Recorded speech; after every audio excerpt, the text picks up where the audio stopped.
And finally, for today's episode, let's turn to David Trim for a look at Adventist history. This week, David Trim will be looking at what Adventists were doing as World War II drew to its end 75 years ago this week. Welcome to This Week in Seventh-day Adventist History. This month, the world has been commemorating the 75th anniversary of the defeat of Nazi Germany, one of the most evil and godless regimes in human history, and the anniversary too of the end in Europe of World War II. And this past week in the United States, it was Memorial Day, when those who lost their lives in wars, for good or ill, are remembered. So this week in Adventist history looks at what Adventists were doing 75 years ago. Even before hostilities in Europe ended, the Seventh-day Adventist Church had begun acting to provide relief to the war-shattered continent. Fundraising began in 1944, and by 1945, 2 warehouses were operating at which non-perishable food, garments, and medicines were collected.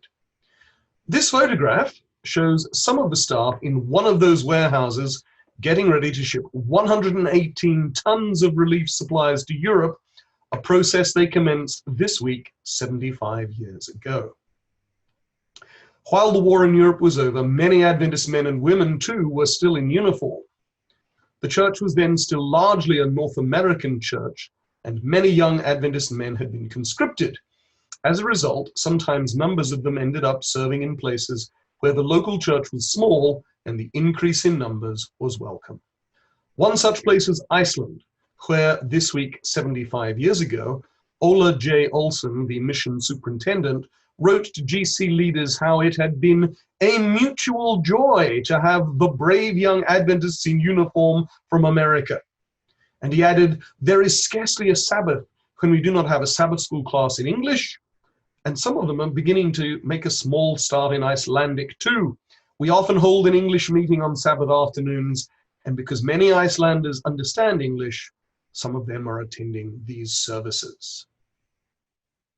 In Asia and the Pacific, the war against Japan went on, and there too, Adventist servicemen contributed to mission. In this photograph here, you not only see some of them, you see the fruits of their determination to witness. On May 17, 1945, the church paper, the Review and Herald, published a letter from one serviceman, Delbert Pantel, written from Noumea, New Caledonia, where there was at that time no Adventist presence of any kind. But from 1942, there had been Adventist servicemen from Australia, New Zealand, and the United States. In 1943, they were organized as a branch Sabbath school by Floyd E. Bresee, the first Adventist chaplain in the United States Army.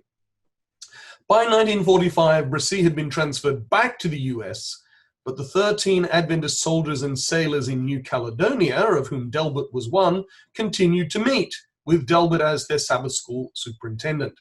He reported that not only had they collected almost $1,000 in offerings for the years, they had also advertised their church services in the island paper. And as Derek Pantel put it in his letter, this was a bold venture, for we were inviting the whole island and not a speaker among us.